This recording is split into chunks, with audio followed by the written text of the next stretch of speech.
Hello friends नमस्कार जय जगन्नाथ शुभ सकाळ चलतु आज नजर पकाइबा आज सकाळर केतोटी गुरुत्वपूर्ण खबर उपरे सेतिपाई वीडियो को शेष पर्यंत देखा मोर अनुरोध वीडियोटी भल लगे वीडियोटी को लाइक करने सहित आम चैनल को सब्सक्राइब करंतु चलतु आज सकाळर केतोटी गुरुत्वपूर्ण खबर उपरे नजर पकाइबा। प्रथम खबर बढ़िला इक्यवाईसी अपडेट अवधि मार्च 31 जाए बढ़िला इक्यवाईसी अपडेट अवधि घोषणा कले खाद्य जोगाण मंत्री पंचम थर पर सर्वसाधारण कले राज्य सरकार। आज इक्यवाईसी अपडेट अवधि सरीवा थिला किंतु एही अवधि को पुणी मार्च 31 तारीख जाए बढ़ाई देइछन्ती सरकार। तेबे पूर्व सूचना आधार वर्तमान सुधा 37 लाख लोक इक्यवाईसी करिनांती जो माने भी इक्यवाईसी करिनांती सेमानको पुणी एक सुजोग देइछन्ती राज्य सरकार। जो माने इक्यवाईसी करिनांती सेमाने मार्च 31 सुधा कराई नियंतु। मंत्री सूचना देई कहिछन्ती किछि स्थान रे नेटवर्क समस्या पाए लोके इक्यवाईसी करि पारि नांते 111 स्थान रे स्लो नेटवर्क एवं 230 स्थान रे नेटवर्क नथिबा कारण लोके इक्यवाईसी अपडेट करि पारि नांते। मोट 341 सेंटर रे नेटवर्क नथिबा कारण इक्यवाईसी करिबारु वंचित होइछन्ते। एही तथ्य सामना को आसीबा परे सरकार अवधि बढ़ाइथिबा मंत्री सूचना दैछन्ते बोली खबर मिलिछि। परवर्ती खबर बढ़िला कनिष्ठ शिक्षक दरमा कनिष्ठ शिक्षक बढ़िला दरमा कनिष्ठ शिक्षक दरमा वृद्धि कले राज्य सरकार। कनिष्ठ शिक्षक उपरे सरकार को शुभ दृष्टि 11,000 रु बढ़ी 16,000 हेला दरमा। वर्धित दरमा आज लागू होब। मासिक दरमा 5,000 टंका वृद्धि कले राज्य सरकार। समग्र शिक्षा अभियान अधीन कार्यरत शिक्षक दरमा वृद्धि प्राथमिक विद्यालय रे कार्य करुचंती कनिष्ठ शिक्षक बोली खबर मिली। परवर्ती खबर विलंबित राति खुशी खबर देले मोहन सरकार बढ़िला गेचुटी राशि। विलंबित राति खुशी खबर देले मुख्यमंत्री मोहन चरण माझी गेचुटी राशि बढ़ाइले मोहन सरकार। सरकारी अनुदान प्राप्त स्कूल और कॉलेज कर्मचारी लगी यह एक प्रकार खुशी खबर। अनुदान प्राप्त शिक्षानुष्ठान शिक्षक और कर्मचारी गेचुटी वृद्धि करा जायछि।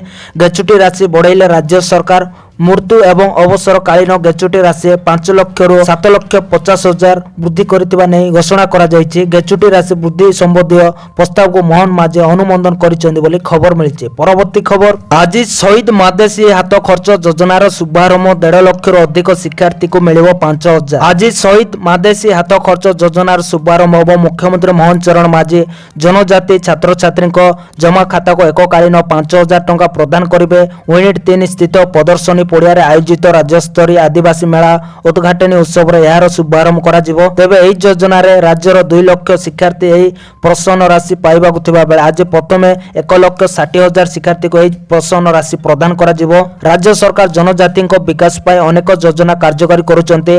अनुसूचित जनजाति को शिक्षित करबा पे एभली योजना आरंभ करिचंते। एथिरे नवम एवं दशम श्रेणी रे नाम लेखाइतबा शिक्षार्थी को वार्षिक 5,000 टंका प्रोत्साहन राशि प्रदान करा जिवो। एही योजना राज्य सरकार 156 कोटी टंका खर्च करेंगे। यह द्वारा राज्यर 3 लाख रु अधिक छात्र छात्री उपकृत हो पारे बोले विधानसभा पूर्व स्वास्थ्य परिवार कल्याण मंत्री मुकेश महालिंग सूचना प्रदान करथिले बोली खबर मिली। परवर्ती खबर मोहन सरकार देवे 23,500 नियुक्ति शिल्प क्षेत्र में विनियोग हम 44,793 कोटी। ओडिशा रे बड़ पुंजी निवेश शिल्प क्षेत्र में 44,793 कोटी टंका विनियोग हम। उच्चस्तरीय क्लियरेंस अथॉरिटी बैठक में पुंजी निवेश को मंजूरी मिली। बड़ पुंजी निवेश द्वारा राज्य में नियुक्ति सृष्टि होवार मध्य संभावना रही। प्राय 23,500 नियुक्ति सृष्टि होगा नहीं लक्ष्य रखा जायछि। रिफाइनारी पेट्रोकेमिकल्स एवं ग्रीन एजेंसी रे एही निवेश होबो। खबर अनुसार जाजपुर ढेंकानाल कटकर विभिन्न क्षेत्र में पुंजी विनियोग करा जिवो नहीं सूचना रही बोली खबर मिली। परवर्ती खबर भित्तिभूमि विकास एवं पर्यटन क्षेत्र लगी 10,000 कोटी टंकार स्वतंत्र पैकेज दाबी कले मुख्यमंत्री मोहन चरण माझी। ओडिशा हित उद्देश्य रखी केंद्र सरकार को निकट एकाधिक प्रस्ताव रखिंट मुख्यमंत्री मोहन चरण माझी। भित्तिभूमि विकास पाए अधिक आवंटन दाबी।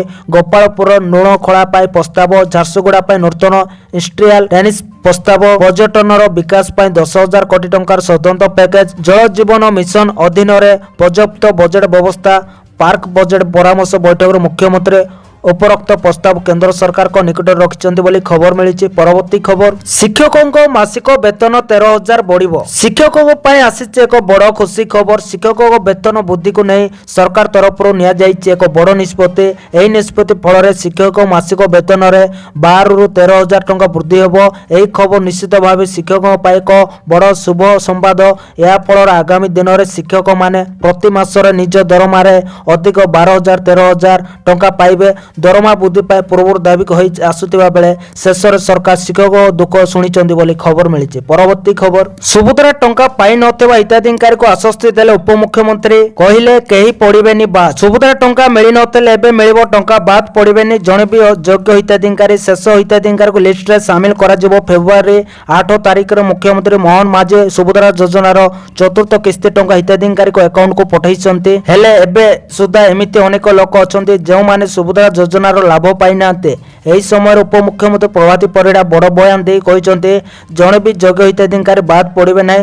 ଶେଷ ହିତାଧିକାରୀଙ୍କୁ ଲିଷ୍ଟରେ ସାମିଲ କରାଯିବ। ଖୁବ୍ ଶୀଘ୍ର ସେମାନଙ୍କୁ ବି ସୁଭଦ୍ରା ଟଙ୍କା ପ୍ରଦାନ କରାଯିବ। ଏଥିପାଇଁ ଆଉ ଭାଗ୍ୟବାନ 2 ଲକ୍ଷ ମହିଳା ହେବେ ସୁଭଦ୍ରା ପ୍ରଥମ କିସ୍ତିର ଶେଷ ହିତାଧିକାରୀ ବୋଲି ଖବର ମିଳିଛି। ପରବର୍ତ୍ତୀ ଖବର, ଅଧିବେଶନ ପୂର୍ବରୁ ସରକାରଙ୍କ ବଡ଼ ନିଷ୍ପତ୍ତି, ରାଜ୍ୟରେ ଚାଲିବ 400 ଇ ବସ୍। ଓଡ଼ିଶା ବିଧାନସଭାର ବଜେଟ୍ ଅଧିବେଶନ ଆରମ୍ଭ ହୋଇଯାଇଛି। ବଜେଟ୍ ପୂର୍ବରୁ ରାଜ୍ୟ ସରକାର ଏକ ଶ୍ବେତପତ୍ର ଜାରି କରିଛନ୍ତି ଯେଉଁଥିରେ ବିଭିନ୍ନ ଯୋଜନା ବିଷୟରେ ଉଲ୍ଲେଖ କରାଯାଇଛି। ସହରାଞ୍ଚଳରେ ସୁଦୃଷ୍ଟ ଗମନାଗମନ କରିବା ପାଇଁ ଲକ୍ଷ୍ୟ ରଖିଛନ୍ତି, ଯେଉଁଥିପାଇଁ ରାଜ୍ୟ ସରକାର ଅର୍ବାନ ମୋବିଲିଟି ନାମକ ଏକ ଯୋଜନା ଆରମ୍ଭ କରିଛନ୍ତି।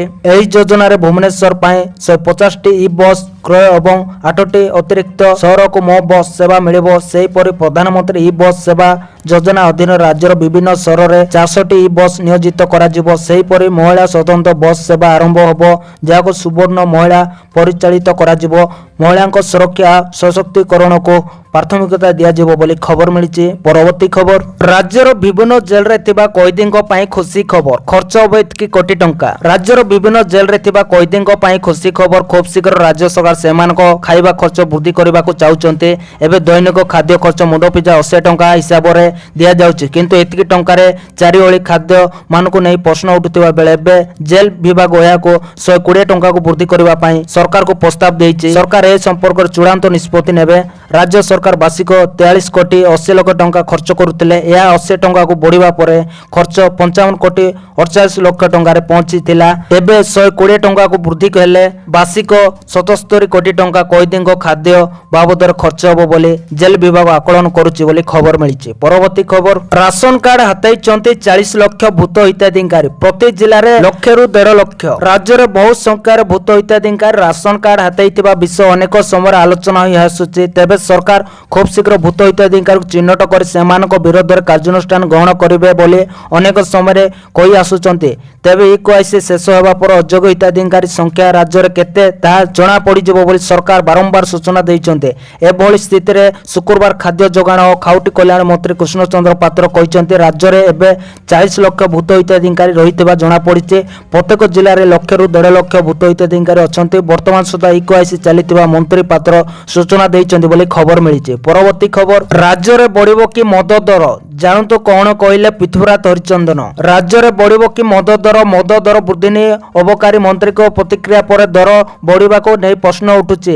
ମଦ ଦର ବୃଦ୍ଧି ନେଇ ମନ୍ତ୍ରୀ ପୃଥ୍ୱୀରାଜ ହରିଚନ୍ଦନ ପ୍ରତିକ୍ରିୟା ଦେଇ କହିଛନ୍ତି ମଦ ଦର ବୃଦ୍ଧି ନେଇ ପ୍ରାଇସ୍ ଫିକ୍ସନ କମିଟି ରିପୋର୍ଟ ଆସିଛି। ଏହା ଉପରେ ସରକାର ନିଷ୍ପତ୍ତି ନେବେ।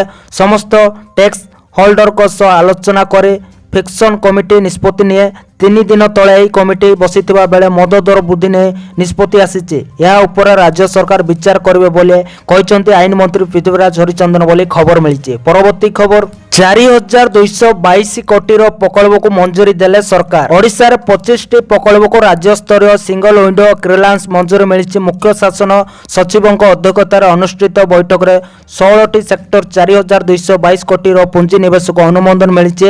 ରାଜ୍ୟର 11ଟି ଜିଲ୍ଲାରେ ଏସବୁ ପୁଞ୍ଜି ନିବେଶ ହେବାକୁ ଥିବା ବେଳେ ଏହି ପ୍ରକଳ୍ପ ସବୁ କାର୍ଯ୍ୟକାରୀ ହେଲେ 14,497 ନିଯୁକ୍ତି ସୃଷ୍ଟି ନେଇ ରାଜ୍ୟ ସରକାର ଆଶାବାଦୀ କରିଛନ୍ତି ବୋଲି ଖବର ମିଳିଛି। ପରବର୍ତ୍ତୀ ଖବର, ବାଜିଲା କ୍ୟାବିନେଟ୍ ମୋହର, ଏଣିକି 3,500 ଟଙ୍କା ଭତ୍ତା ପାଇବେ। ବାଜିଲା ମୋହର, ବଢ଼ିଲା ଭତ୍ତା। ଏଣିକି 80 ବର୍ଷରୁ ଅଧିକ ବୟସ୍କ ଏବଂ 80%ରୁ ଅଧିକ ଭିନ୍ନକ୍ଷମ ବ୍ୟକ୍ତିଙ୍କୁ ମାସିକ 3,500 ଟଙ୍କା ଭତ୍ତା ମିଳିବ।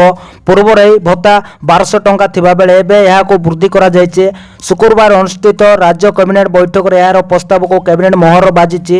ରାଜ୍ୟ କ୍ୟାବିନେଟ୍ ବୈଠକରେ 9 ପ୍ରସ୍ତାବରେ ମୋହର ବାଜିଛି। ମୁଖ୍ୟମନ୍ତ୍ରୀ କୃଷି ଉଦ୍ୟୋଗ ଯୋଜନାକୁ 5 ବର୍ଷ ପାଇଁ ଅନୁମୋଦନ ମିଳିଛି। ସୁଭଦ୍ରା ଯୋଜନାକୁ ନେଇ କ୍ୟାବିନେଟ୍ରେ ବଡ଼ ନିଷ୍ପତ୍ତି ନିଆଯାଇଛି। ମାର୍ଚ୍ଚ 31 ସୁଦ୍ଧା ଆବେଦନ କରିଥିଲେ 2ଟି କିସ୍ତି ମିଳିବ। ପ୍ରଧାନମନ୍ତ୍ରୀ ସୂର୍ଯ୍ୟଘର ଯୋଜନାରେ 25,000 ସବସିଡି ଶକ୍ତି ବିଭାଗ ଦେବେ ବୋଲି ଜଣାପଡ଼ିଛି ବୋଲି ଖବର ମିଳିଛି। ପରବର୍ତ୍ତୀ ଖବର, ରାଜ୍ୟ ସରକାରଙ୍କ ବଡ଼ ନିଷ୍ପତ୍ତି, 25 ଲକ୍ଷ ମହିଳାକୁ କରାଯିବ ଲକ୍ଷପତି। ଓଡ଼ିଶା ବିଧାନସଭାର ବଜେଟ୍ ଅଧିବେଶନ ଆଜି ଆରମ୍ଭ ହୋଇଛି। ଏହି ଅଧିବେଶନ ପୂର୍ବରୁ ରାଜ୍ୟ ସରକାର ଏକ ଶତପତ୍ର ଜାରି କରିଛନ୍ତି। ଏଥିରେ ବିଭିନ୍ନ ଯୋଜନା ବାବଦରେ ଉଲ୍ଲେଖ ରହିଛି। ଏହି ଲିଖିତ ଶତପତ୍ର ଉଲ୍ଲେଖ ରହିଛି କି ରାଜ୍ୟ ସରକାର 2027 ସୁଦ୍ଧା ରାଜ୍ୟର 25 ଲକ୍ଷ ମହିଳାଙ୍କୁ ଲକ୍ଷପତି ଦିଦି କରିବାର ଯୋଜନା କରିଛନ୍ତି। ଏନେଇ ଜାତୀୟ ଗ୍ରାମୀଣ ଜୀବିକା ମିଶନ ଉପରେ ଗୁରୁତ୍ୱ ଦିଆଯାଇଛି। ଏହି ଜୀବିକା ମିଶନ ଅଧୀନରେ ରହିଛି ଲକ୍ଷପତି ଦିଦି ଅଭିଯାନ। ଏହାର ଉଦ୍ଦେଶ୍ୟ ହେଉଛି ମହିଳା ସ୍ୱୟଂସହାୟକ ଗୋଷ୍ଠୀ ସଦସ୍ୟମାନଙ୍କୁ ବାର୍ଷିକ ଅତି କମରେ 1 ଲକ୍ଷ ଟଙ୍କା ରୋଜଗାର କରିବାରେ ସାହାଯ୍ୟ କରିବ। 2027 ସୁଦ୍ଧା 25 ଲକ୍ଷ ମହିଳାକୁ ଲକ୍ଷପତି ଦିଦି ଭାବେ ସଶକ୍ତ କରିବାକୁ ମୋ ସରକାର ଯୋଜନା କରିଛନ୍ତି। 2024-25 ଆର୍ଥିକ ବର୍ଷରେ ପ୍ରାୟ 10 ଲକ୍ଷ ମହିଳାକୁ ଏହି ସ୍ତରର ଆୟ ହାସଲ ପାଇଁ ତାଲିମ ଦିଆଯିବ ବୋଲି ଖବର ମିଳିଛି। ତ ଧନ୍ୟବାଦ ଦର୍ଶକ ବନ୍ଧୁମାନେ, ଏ ଥିଲା ଆଜି ସକାଳର କେତୋଟି ଗୁରୁତ୍ୱପୂର୍ଣ୍ଣ ଖବର। ଭିଡ଼ିଓଟି ଭଲ ଲାଗିଛି ଲାଇକ୍ କରିବା ସହିତ ଆମ ଚ୍ୟାନେଲକୁ ସବସ୍କ୍ରାଇବ କରିକି ପାଖରେ ଥିବା ବେଲ୍ ଆଇକନକୁ ପ୍ରେସ୍ କରି ଅଲରେ ସେଟ୍ କରିକି ରଖନ୍ତୁ। ଆଉ ଭିଡ଼ିଓଟିକୁ ଶେଷ ପର୍ଯ୍ୟନ୍ତ ଦେଖିଥିବାରୁ ଆପଣମାନଙ୍କୁ ବହୁତ ବହୁତ ଧନ୍ୟବାଦ। ଭିଡ଼ିଓଟିକୁ ସେୟାର କରନ୍ତୁ ବହୁ ମାତ୍ରାରେ। ଧନ୍ୟବାଦ।